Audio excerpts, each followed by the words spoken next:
Once you have placed all of your parts, you'll want to move these parts to see if it moves. Unfortunately, Inventor does not understand physics very well, and it'll move parts through other parts without fully understanding that it cannot happen. Eventually, we will be able to adjust our assemblies to see how things work, and that will be at a later date. Let's go ahead and save this as ArborPress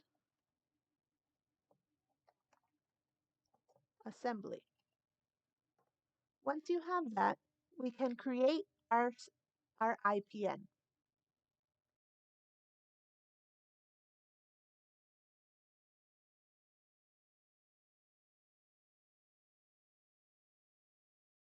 And then let's place this on a title block.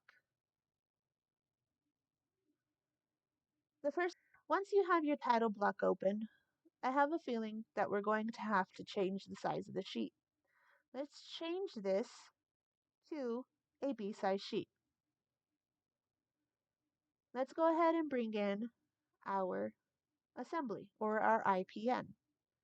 Change it to 3/4. That's a good size. And place it in about this area. Remember that we're going to have to leave space for all of our balloons and our parts list. Go to parts list, select our view, and click OK. And as you can see, our parts list is quite large, so we just need to make it look nicer, adjust our column sizes, and we can see everything that is fully in the right location. Instead of having to retype everything, if you open an older set of working drawings, you can copy and paste that information from the previous drawing. Go ahead and find a working drawing that you have completed and open it. Go to your cover sheet and click on the unspecified tolerances table, copy it, go back to your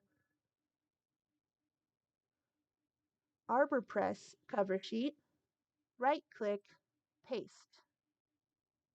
And we can adjust this to make it fit like so. Let's go back to our Hammer IDW, right click on the general notes, copy it, and then paste it onto our new drawing. We can do the same thing with our title, copy, and paste. And then all we have to do is change the name of this to ArborPress. And we can move forward.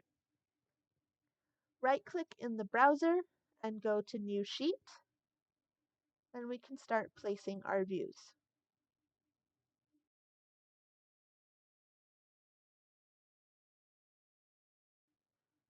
As you can see, I have my different parts placed on one sheet.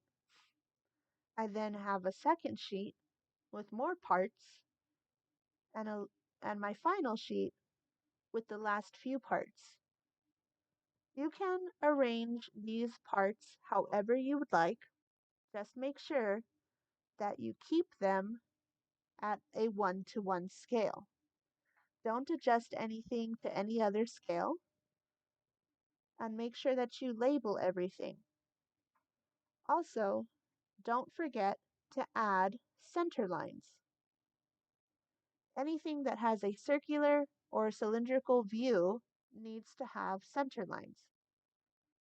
You guys should place center lines on each and every view that you place.